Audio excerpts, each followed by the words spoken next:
ವೀಕ್ಷಕರಿಗೆ ನಮಸ್ಕಾರಗಳು. ವೀಕ್ಷಕರೇ, ಇಂದು ನಾವು ನಿಮಗೆ ತುಂಬ ಸರಳವಾದ ವಿಧಾನವನ್ನು ಹೇಳಿಕೊಡುತ್ತೇವೆ. ವೀಕ್ಷಕರೇ, ಇದಕ್ಕೆ ಯಾವ ಯಂತ್ರದ ಅವಶ್ಯಕತೆ ಕೂಡ ಇರುವುದಿಲ್ಲ. ವೀಕ್ಷಕರೇ, ಒಂದೇ ಒಂದು ಮಂತ್ರ ಮತ್ತು 2 ಮೆಣಸಿನಕಾಯಿಯಿಂದ ನೀವು ಯಾರನ್ನು ಬೇಕಾದರೂ ಕೂಡ ವಶೀಕರಣ ಮಾಡಬಹುದು. ವೀಕ್ಷಕರೇ, ನಿಮಗೆ ಅವರ ಒಂದೇ ಒಂದು ಹೆಸರು ಗೊತ್ತಿದ್ದರೆ ಸಾಕು ಮತ್ತು ಅದರೊಂದಿಗೆ ಒಮ್ಮೆ ನೀವು ಅವರನ್ನು ನೋಡಿರಬೇಕಾಗುತ್ತೆ. ವೀಕ್ಷಕರೇ, ಈ ವಿಧಾನವನ್ನು ಮಾಡುವಂಥವರು ಯಾರು ಎಂದರೆ, ನೀವು ಯಾರನ್ನಾದರೂ ಪ್ರೀತಿಸುತ್ತಿದ್ದರೆ ಅವರು ನಿಮ್ಮನ್ನು ಬಿಟ್ಟು ಹೋಗಿದ್ದಾರೆ. ವೀಕ್ಷಕರೇ, ನಿಮ್ಮ ಜೊತೆ ಬ್ರೇಕಪ್ ಆಗಿ ಅಥವಾ ನಿಮ್ಮ ಜೊತೆ ಜಗಳವನ್ನು ಆಡಿ ನಿಮ್ಮಿಂದ ದೂರವಾಗಿದ್ದರೆ ವೀಕ್ಷಕರೇ, ಅವರನ್ನು ಮತ್ತೆ ಬರ ಮಾಡಿಕೊಳ್ಳಬಹುದು. ಈ ಒಂದೇ ಒಂದು ತಂತ್ರದಿಂದ ಮಾತ್ರ ನಿಮಗೆ ಸಾಧ್ಯವಾಗುತ್ತದೆ. ವೀಕ್ಷಕರೇ, ಇದನ್ನು ನೀವು ಒಮ್ಮೆ ಮಾಡಿಬಿಟ್ರೆ ಸಾಕು, ಅವರು ಎಲ್ಲೇ ಇದ್ದರೂ ನಿಮ್ಮ ಹತ್ತಿರ ಓಡಿ ಬರುತ್ತಾರೆ. ವೀಕ್ಷಕರೇ, ಖಂಡಿತ. ಹಾಗಿದ್ದರೆ ಬನ್ನಿ ವೀಕ್ಷಕರೇ, ಈ ತಂತ್ರವನ್ನು ಹೇಗೆ ಮಾಡುತ್ತಾರೆ ಎಂಬುದನ್ನು ಸಂಪೂರ್ಣವಾಗಿ ತಿಳಿಸಿಕೊಡುತ್ತೇನೆ. ವೀಕ್ಷಕರೇ, ಇದನ್ನು ಮಾಡುವ ದಿನ ಬಂದು ಮಂಗಳವಾರ, ಸಮಯ ರಾತ್ರಿ 7 ಗಂಟೆ ಮತ್ತು 11 ಗಂಟೆ ಮಧ್ಯದಲ್ಲಿ ಇದನ್ನು ಮಾಡಿ ನೀವು ಮುಗಿಸ್ಬೇಕಾಗತ್ತೆ. ವೀಕ್ಷಕರೇ, ಇದನ್ನು ಮಾಡುವಾಗ ನಿಮಗೆ ಯಾರು ಕೂಡ ನೋಡಬಾರದು ಮತ್ತು ನೀವು ಯಾರಿಗೂ ಕೂಡ ಸಹ ಹೇಳಬಾರದು.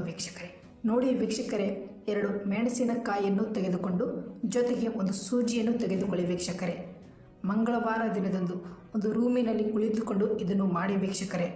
ನೋಡಿ ವೀಕ್ಷಕರೇ, ಒಂದು ಮೆಣಸಿನಕಾಯಿಯ ಮೇಲೆ ಮೊದಲಿಗೆ ಆ ವ್ಯಕ್ತಿಯ ಹೆಸರು, ನೀವು ಯಾವ ವ್ಯಕ್ತಿಯನ್ನು ವಶೀಕರಣದಲ್ಲಿ ಮಾಡಿಕೊಳ್ಳಬೇಕೋ, ಯಾರು ನಿಮಗೆ ಬಿಟ್ಟು ಹೋಗಿದ್ದಾರೆ ಅವರ ಹೆಸರನ್ನು ಒಂದು ಮೆಣಸಿನಕಾಯಿನ ಮೇಲೆ ಬರೆದುಕೊಳ್ಳಿ. ನಂತರ ಇನ್ನೊಂದು ಮೆಣಸಿನಕಾಯಿ ಮೇಲೆ ನಿಮ್ಮ ಹೆಸರನ್ನು ಬರೆದುಕೊಳ್ಳಿ. ಹೀಗೆ 2 ಮೆಣಸಿನಕಾಯಿ ಮೇಲೆ ಆ ವ್ಯಕ್ತಿಯ ಹೆಸರು ಮತ್ತು ನಿಮ್ಮ ಹೆಸರನ್ನು ಬರೆದ ಆದ ಮೇಲೆ ಈಗ ಸೂಜಿಯನ್ನು ತೆಗೆದುಕೊಳ್ಳಿ.